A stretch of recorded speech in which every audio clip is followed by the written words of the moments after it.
जय श्री राम दोस्तों। राधे कृष्णा। भगवान भोलेनाथ आप पर और आपके पूरे परिवार पर अपना आशीर्वाद सदा सर्वदा बनाए रखें। तो दोस्तों चलिए शुरू करते हैं सोमवार व्रत की कथा।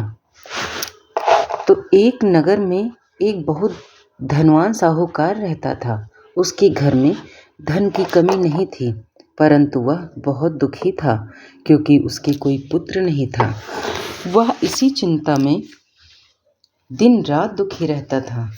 पुत्र की कामना के लिए वह प्रत्येक सोमवार को शिव जी का व्रत और पूजन किया करता था तथा सायंकाल मंदिर जाकर शिव जी के सामने दीपक जलाया करता था।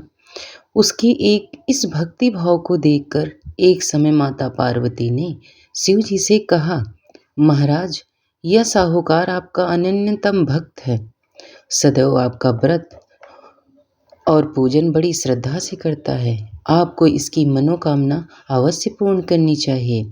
शिव जी ने कहा, हे पार्वती, यह संसार कर्म क्षेत्र है। किसान खेत में जैसा बीज बोता है वैसी ही फसल काटता है। उसी तरह मनुष्य इस संसार में जैसा कर्म करते हैं वैसा ही फल भोगते हैं। माता पार्वती ने अत्यंत आग्रह से कहा, महाराज, जब यह आपका अनंतम भक्त है और अगर इसको किसी प्रकार का दुख है तो उसे आपको अवश्य दूर करना चाहिए। आप तो सदैव अपने भक्तों पर दयालु रहते हैं और उनकी दुखों को दूर करते हैं। यदि आप ऐसा नहीं करेंगे तो मनुष्य आपका पूजन तथा व्रत क्यों करेंगे। माता पार्वती का ऐसा आग्रह देख शिव जी कहने लगे कि हे पार्वती, इसके कोई पुत्र नहीं है, इसी चिंता में ये दुखी रहता है। इसके भाग्य में पुत्र न होने पर भी मैं इसको पुत्र प्राप्ति का वर देता हूँ परंतु वह पुत्र केवल 12 वर्ष तक जीवित रहेगा। इसके पश्चात वह मृत्यु को प्राप्त हो जाएगा। इससे अधिक मैं इसके लिए कुछ नहीं कर सकता। माता पार्वती और भगवान शिव का यह वार्तालाप वह साहूकार सुन रहा था। इससे उसको ना तो प्रसन्नता हुई और ना ही दुख हुआ। वह पूर्व की तरह शिव जी का व्रत और पूजन करता रहा। कुछ समय पश्चात साहूकार की स्त्री गर्भवती हुई और 10वें महीने उसकी गर्भ से एक अति सुंदर पुत्र उत्पन्न हुआ।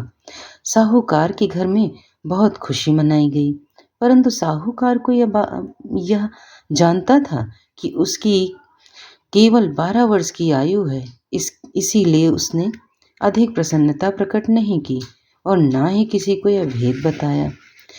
जब वह बालक 11 वर्ष का हो गया तो बालक की माता ने उसके पिता से कहा, विवाह करने के लिए कहा।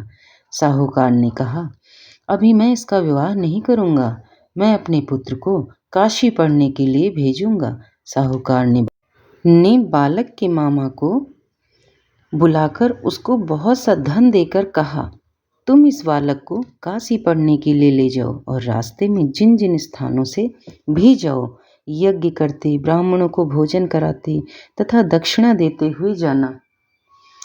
दोनों मामा भांजे यज्ञ करते, ब्राह्मणों को भोजन कराते तथा दक्षिणा देते काशी जी की ओर चल पड़े। रास्ते में एक शहर पड़ा। उस शहर में राजा की कन्या का विवाह हो रहा था, परंतु जो राजकुमार विवाह कराने के लिए आया था वह एक आंख से काना था। उसके पिता राजा को इस बात की बड़ी चिंता थी कि कहीं राजकुमार को देखकर राजकुमारी या उसके माता पिता विवाह में किसी प्रकार की अड़चन न पैदा कर दें। जब उसने सेठ की अति सुंदर लड़की को देखा तो वह मन में विचार करने लगा कि क्यों न द्वारचार के समय इस लड़की से वर का काम चलाया जाए। ऐसा मन में विचार कर उस राजकुमार के पिता ने उस लड़की और उसके मामा से बात की। वे राजी हो गए। फिर उस साहूकार के लड़के को वर के कपड़े बनाकर तथा घोड़ी पर बैठाकर कन्या के द्वार पर ले गए। सभी कार्य प्रसन्नता से पूर्ण हो गए। राजकुमार के पिता ने सोचा कि यदि विवाह भी इसी लड़के से करा लिया जाए तो क्या बुराई है। ऐसा विचार कर लड़की और उसके मामा से कहा, यदि आप फेरों और कन्यादान के काम को भी पूरा करा दें तो आपकी बड़ी कृपा होगी। मैं इसके बदले में आपको बहुत सारा धन दूंगा। दोनों ने इसे सहर्ष स्वीकार कर लिया। विवाह कार्य बहुत अच्छी तरह से संपन्न हो गया। सेठ का पुत्र जिस समय जाने लगा तो उसने राजकुमारी की चुंदड़ी के पल्ले पर लिख दिया, तुम्हारा विवाह मेरे साथ हुआ है, परंतु जिस राजकुमार के साथ तुम विदा होगी वह एक आंख से काना है। मैं काशी जी पढ़ने जा रहा हूँ। सेठ के लड़के के जाने के पश्चात राजकुमारी ने जब चुंदड़ी पर ऐसा लिखा हुआ पाया तो उसने काने राजकुमार के साथ जाने से मना कर दिया। उसने अपने माता पिता को सारी बात बता दी और कहा कि यह मेरा पति नहीं है, मेरा विवाह इसके साथ हुआ ही नहीं। जिसके साथ मेरा विवाह हुआ है वह तो काशी पढ़ने गया है। राजकुमारी के माता पिता ने अपनी कन्या को विदा नहीं किया, परंतु बारात वापस चली गई। इधर सेठ का लड़का और उसके मामा काशी पहुंच गए। वहां जाकर उन्होंने यज्ञ करना और लड़के ने पढ़ना शुरू कर दिया। जब लड़के की आयु 12 साल की हो गई, उस दिन उन्होंने यज्ञ रचा रखा था। लड़के ने अपने मामा से कहा, मामा जी, आज मेरी तबीयत कुछ ठीक नहीं है। मामा ने कहा, अंदर जाकर सो जाओ। लड़का अंदर जाकर सो गया और थोड़ी देर बाद में उसके प्राण निकल गए। जब उसके मामा ने आकर देखा कि उसका भांजा मृत पड़ा है तो उसको बड़ा दुख हुआ। उसने सोचा कि अगर मैं अभी रोना पीटना मचा दूंगा तो यज्ञ का कार्य अधूरा रह जाएगा। अतः उसने जल्दी से यज्ञ का कार्य समाप्त करवाकर ब्राह्मणों के जाने के बाद रोना पीटना शुरू कर दिया। संयोगवश उसी समय शिव पार्वती उधर से जा रहे थे। तब उन्होंने जोर जोर से रोने की आवाज़ सुनी तो पार्वती जी कहने लगी, महाराज, कोई दुखिया रो रहा है, इसके कष्ट को दूर कीजिए। जब शिव पार्वती वहां पहुंचे तो उन्होंने पाया कि वहां एक लड़का मृत पड़ा था। माता पार्वती कहने लगी, महाराज, यह तो वही सेठ का लड़का है जो आपके वरदान से उत्पन्न हुआ था। शिव जी ने कहा, पार्वती, इसकी आयु इतनी ही थी, वह यह भोग चुका है। तब पार्वती जी ने कहा, हे महाराज, इस बालक को कुछ और आयु दो, नहीं तो इसके माता पिता तड़प तड़प कर मर जाएंगे। माता पार्वती के बार बार आग्रह करने पर शिव जी ने उसको जीवन का वरदान दिया। शिव जी की कृपा से वह लड़का जीवित हो गया। शिव जी और पार्वती कैलाश पर्वत को चले गए। शिक्षा पूर्ण होने पर वह लड़का और उसका मामा उसी प्रकार यज्ञ करते, ब्राह्मणों को भोजन कराते तथा दक्षिणा देते अपने घर की ओर चल पड़े। रास्ते में उसी शहर में आए जहां उस लड़की का वहां की राजकुमारी से विवाह हुआ था। वहां आकर उन्होंने यज्ञ आरंभ कर दिया। उस लड़की के ससुर वहां के राजा ने उसको पहचान लिया और महल में ले जाकर उसकी बहुत आवभगत की। फिर बहुत से दास दासियों सहित आदर पूर्वक अपनी राजकुमारी और जवाई राजा को विदा किया। जब वे अपने शहर के निकट आए तो मामा ने कहा कि मैं पहले तुम्हारे घर जाकर तुम्हारे माता पिता को खबर कराता हूँ। जब तक उस लड़के का मामा घर पहुंचा तो उसने देखा कि लड़के के माता पिता घर की छत पर बैठे थे। उन्होंने यह प्रण कर रखा था कि यदि हमारा पुत्र सकुशल लौट आया तो हम राजी खुशी नीचे आ जाएंगे, नहीं तो छत से गिरकर अपने प्राण दे देंगे। उस लड़के के मामा ने आकर जब यह समाचार दिया कि आपका पुत्र आ गया है, तब उनको विश्वास नहीं आया। तब मामा ने शपथ पूर्वक कहा कि आपका पुत्र अपनी पत्नी तथा बहुत सारा धन साथ लेकर आया है। तो सेठ तो प्रसन्नता से भर उठा। सेठ सेठानी आनंद पूर्वक नीचे आए। बाहर आकर उन्होंने अपने पुत्र तथा उसकी पत्नी का भरपूर स्वागत किया।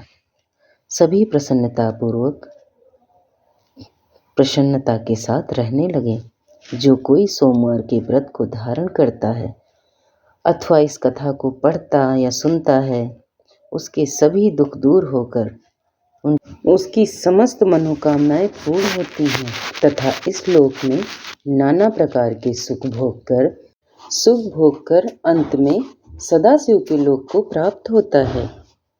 तो दोस्तों, अब सुनेंगे भगवान भोलेनाथ की आरती। ओम जय शिव ओमकारा, भज हरि शिव ओमकारा,